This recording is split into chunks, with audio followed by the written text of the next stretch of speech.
আসসালামু আলাইকুম।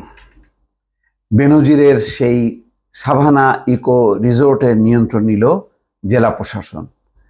মোটামুটি এটা এখন প্রমাণিত যে বেনজিরের এই বিশাল সম্পত্তি এগুলো হলো দুর্নীতির মাধ্যমে ক্ষমতার অপব্যবহার, এবং এখন তো বলাই হচ্ছে ওই অঞ্চলের হিন্দুদের সম্পত্তি দখল করে এই সাভানা ইকো রিসোর্ট তিনি গড়েছেন। এবং এখন ধরা খেয়ে তিনি দেশ ছেড়েছেন এবং এখন তার এই সম্পত্তিগুলো ক্রোক করছে। বিভিন্ন জায়গায় এখন জেলা প্রশাসক নিয়োগ করছে জেলা প্রশাসন। অবৈধ সম্পদ অর্জনের অভিযোগে পুলিশের সাবেক আইজিপি বেনজির আহমেদ ও তার পরিবারের সদস্যদের মালিকানাধীন গোপালগঞ্জের Savanna eco resort and natural পার্কের নিয়ন্ত্রণ নিয়েছে জেলা প্রশাসন। গতকাল শুক্রবার রাত 11টার দিকে পার্কের প্রধান ফটকের পাশে মাইকিং করে গোপালগঞ্জের জেলা প্রশাসন ও দুর্নীতি দমন কমিশন যৌথভাবে এই ঘোষণা দেয়। ফলে আদালতের নির্দেশে আজ থেকে পার্কের কর্তৃত্ব থাকবে জেলা প্রশাসনের হাতে। জেলা প্রশাসনের সহকারী কমিশনার বাবলি শবনম বলেন, গোপালগঞ্জের জেলা প্রশাসকের পক্ষ থেকে আমি আদেশ কার্যকর করার জন্য এখানে উপস্থিত হয়েছি এবং আদেশ কার্যকর করা হয়েছে। এখন থেকে এই সম্পত্তির তত্ত্বাবধায়ক জেলা প্রশাসক। দুদক গোপালগঞ্জ কার্যালয়ের উপপরিচালক মোহাম্মদ মশির রহমান বলেন, আজ সকাল থেকে স্থাবর অস্থাবর সম্পত্তির তালিকা প্রস্তুত করা হবে এবং সাইনবোর্ড টাঙিয়ে দেওয়া হবে। এরপর থেকে জেলা প্রশাসকের নির্দেশনায় পার্কের সব কার্যক্রম চালু থাকবে।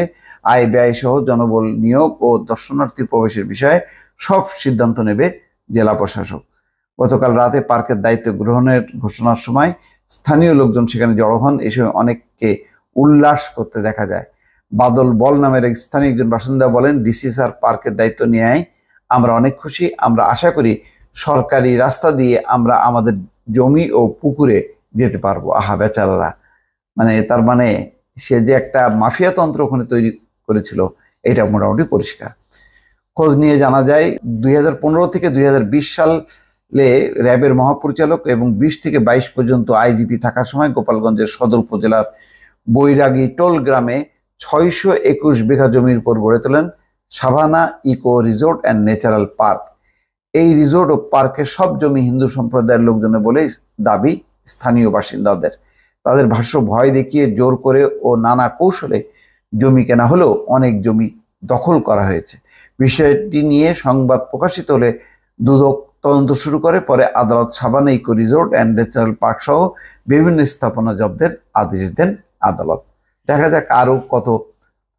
এই ইতিমধ্যে 4টা ফ্ল্যাট সেটাও প্রশাসক নিয়োগ করা হয়েছে এবং বলা হয়েছে ওই ভাড়া সরকারের কোষাগারে জমা হবে। এটাও নিশ্চয়ই ইকো রিসোর্ট সাভানা ইকো রিসোর্টের পার্কের যে ইনকাম, সেই ইনকামটাও রাষ্ট্রের অনুকূলে জব্দ হবে, মানে জমা হবে। তো আস্তে আস্তে যত সম্পত্তি বেরোবে সব জায়গায় এরকম প্রশাসক নিয়োগ হবে। এই প্রক্রিয়াটা মানে কবে শেষ হবে এখন সেটাই দেখার অপেক্ষা। দর্শক ভালো থাকবেন, আল্লাহ হাফেজ।